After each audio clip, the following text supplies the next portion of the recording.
I'm passionate about homeopathy because I've been involved in the field for 20 years now. First of all, studying it, then practicing it, seeing it work with my patients, then training other people to be homeopaths so they can help more patients, then getting involved in the research and discovering, actually to my own surprise, even as a homeopath, that we had good quality studies showing that it works on plants, on isolated white blood cells in laboratories, that it works on tadpoles in experiments, that it works, of course, in humans. We have clinical trials, we have observational studies, we have double-blind RCTs. We don't have a huge number of them, but we have a good number of good quality studies that show it works. And I wasn't aware of that. I almost believed there wasn't any science behind it. So we find ourselves in an era now where antibiotics are starting to fail, and we have these superbugs which are posing the biggest threat to global healthcare that we've ever seen. And I was a biologist originally by training, and I remember back in the 90s that we were worrying about this, and it's horrible to see that it's come true, effectively. We've been following this path towards this problem for years now. And everybody is looking for novel solutions to the problem. Everybody knows we need to find alternatives to antibiotics. Now, what I also know, having used homeopathy for 20 years with my patients and having read the research, is that homeopathy is actually extremely good at treating simple infections. You know, ear infections in children, we are brilliant at that. It's bread and butter for your average homeopath. These are usual things we treat: throat infections, cough, bronchitis.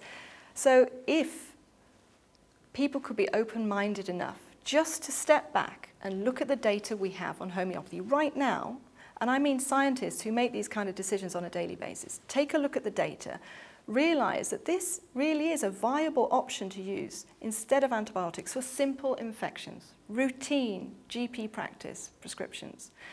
We could do some pilot studies. We could test it out in the National Health Service in the UK, and we could see how much we could start to save antibiotics for when we really need them, for life-threatening infections.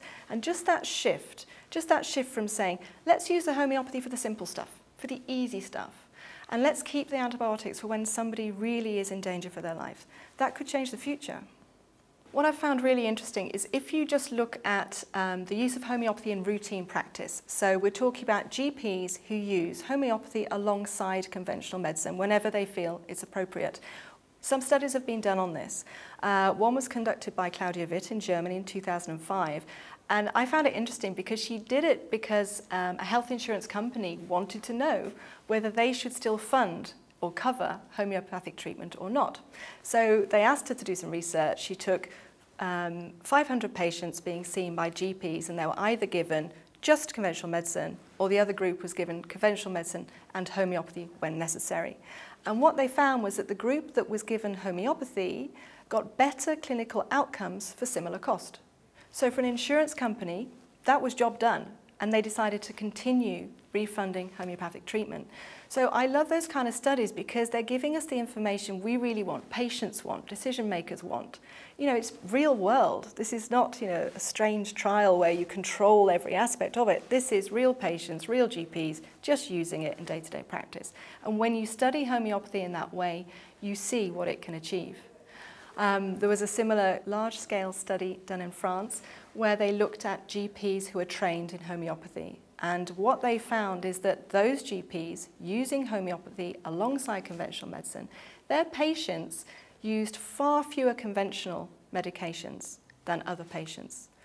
So if you think about the spiraling drug bills that are being faced by every country now in the developed world, and studies are saying if you use homeopathy as well as conventional medicine, your drug bills will go down. You'd think this is what people want to hear. For patients, so many people now are on drugs they don't want to be on. They get a side effect from that drug, so they're prescribed another drug for the side effects of the first drug, and so it spirals. So for those patients, if you could treat them with homeopathy whenever possible, each drug that you're not prescribing means you're not prescribing the next one and the next one. So the knock-on effect of using homeopathy for simple problems could be enormous.